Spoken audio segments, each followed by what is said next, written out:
Finally one piece chapter 1169 के spoilers आ चुके हैं एंड इन स्पॉयलर्स में हमें बहुत सारी चीजें पता लगने वाली हैं। जैसा कि हमने लास्ट चैप्टर में देखा था कि हारल्ड एक गॉड्स नाइट बन जाता है एंड उसे इमो से ऑर्डर मिलता है कि वो पूरे एल्बाफ के जायंट्स को एक वार पपेट बना दें। ये चीज सुन के हारल्ड बहुत ज्यादा बिट्रेड फील करता है। इवन तो हारल्ड इमो के ऑर्डर को रेजिस्ट करना चाहता था, लेकिन गॉड्स नाइट बनने की वजह से वो इमो के ऑर्डर को रेजिस्ट नहीं कर सकता था एंड इसी वजह से वो लोकी, हाथुरुतेन और झारुल को बुलाता, लेकिन इस टाइम पे हाथुरुतेन यहाँ पे नहीं होता एंड इस वजह से वो लोकी और झारुल को बुलाता है एंड वो वाला चैप्टर वहाँ पे खत्म हो जाता है। एंड चलते हैं अब इस चैप्टर पे। तो इस चैप्टर की कवर स्टोरी में सारे के सारे रॉक्स पायरेट ब्लैक सूट पहने हुए हैं। तो चलते हैं दूसरे स्पॉइलर पे। तो यहाँ पे लिख रहा है Gaban says Garp told him Roger has a son. Shank says then that child is like his younger brother. तो यहाँ पे गबान शैंक से बोलता है कि गार्ब ने उसे बताया कि रॉजर का एक बेटा है। फिर शैंक बोलता है फिर वो तो मेरा एक छोटा भाई जैसा हुआ। ऑफ कोर्स यहाँ पे एस की बात हो रही है and I just feel so bad that shank S को बचा नहीं पाया। तो अब हम इस चैप्टर के तीसरे स्पॉइलर पे चलते हैं। तो यहाँ पे लिख रहा है Harald ordered giant soldier to kill him. That's the scene we saw in chapter 1152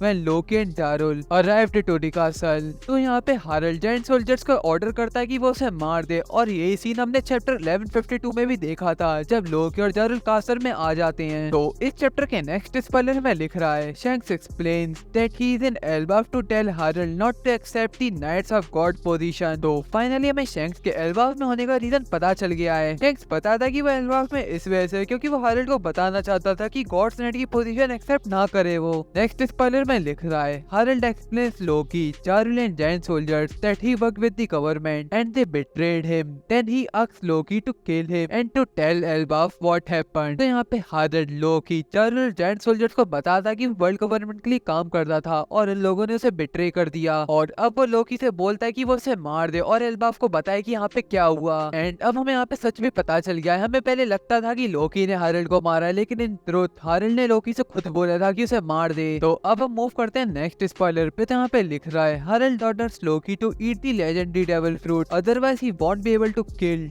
और डिफीट हिम। यहाँ पे हारल्ड लोकी को ऑर्डर देता है कि वो लेजेंडरी डेविल फ्रूट खा ले, अदरवाइज वो उसे हरा नहीं पाएगा। क्या ये लेजेंडरी डेविल फ्रूट लूफी का डेविल फ्रूट हो सकता है जिसके बारे में रॉक्स ने भी मेंशन करा था? और अगर ये लेजेंडरी डेविल फ्रूट लोकी खा लेता तो क्या इसका आउटकम कुछ और होता? वेल अब हम मूव करते हैं नेक्स्ट स्पॉइलर पे। तो यहाँ पे लिख रहा है Harald has lost his sense of mind completely, turning into cruel monster and attacking everyone including Jarul who got stabbed in his head. Harald अपने सारे सेंसेस खो चुका है और अब वो एक क्रूल मॉन्स्टर में टर्न हो गया जो सब पे अटैक कर रहा है इंक्लूडिंग एल्डर झारुल, और उसने उसके सर पे भी स्टैब कर दिया है। जैसा कि हमें बताया गया था कि एल्डर झारुल को लोकी ने स्टैब करा था, बट इन ट्रुथ वो आदमी हारल्ड था जिसने झारुल को स्टैब करा था। अब हम मूव करते हैं नेक्स्ट स्पॉइलर पे। जहाँ पे लिख रहा है Shanks and Gaban try to stop Harald but it's pointless since Harald lost his mind. यहाँ पे शैंक्स और गबान भी आ जाते हैं और वो हारल्ड को रोकने की कोशिश करते हैं, लेकिन अब वो पॉइंटलेस है क्योंकि हारल्ड ने अपना मानसिक संतुलन पूरी तरीके से खो दिया है और वो एक मॉन्स्टर बन चुका है कम्प्लीटली। नेक्स्ट स्पॉइलर में लिख रहा है Loki goes to treasure room to eat the legendary devil fruit when Loki enters in the treasure room Ragnir hammer attacks him. Loki treasure room के अंदर जा रहा था उस लेजेंडरी डेविल फ्रूट को खाने और जैसे ही वो ट्रेजर रूम के अंदर घुसता है उसे रैग्निर हैमर अटैक कर देता है। वेल जहाँ तक मुझे लग रहा है कि इस हैमर के अंदर डेविल फ्रूट है, जैसे हमने बहुत सारे वेपन्स के अंदर भी देखे हैं वन पीस के अंदर, एंड रैग्निर में भी प्रोटेक्टेड हो सकता है उस लेजेंडरी डेविल फ्रूट का। टू बी ऑनेस्ट ये बिल्कुल थॉर जैसी वाइब दे रहा है, जैसे थॉर के पास भी म्योनिर है। वेल थॉर के हैमर की भी कंडीशन है, उसे वही उठा सकता है जो उसके लिए वर्दी होगा और मे बी रैग्निर का भी यही सीन हो। वेल जो भी हो इस चैप्टर के डिटेल वर्जन में हमें और भी सारी इन्फॉर्मेशन देखने को मिलेगी और तब तक के लिए अगले चैप्टर के लिए ब्रेक है। तब तक के लिए इस वीडियो को एंड करने का टाइम आ चुका है। मिलते हैं आपसे इस चैप्टर की फुल एक्सप्लेनेशन वीडियो में, तब तक के लिए बाय बाय।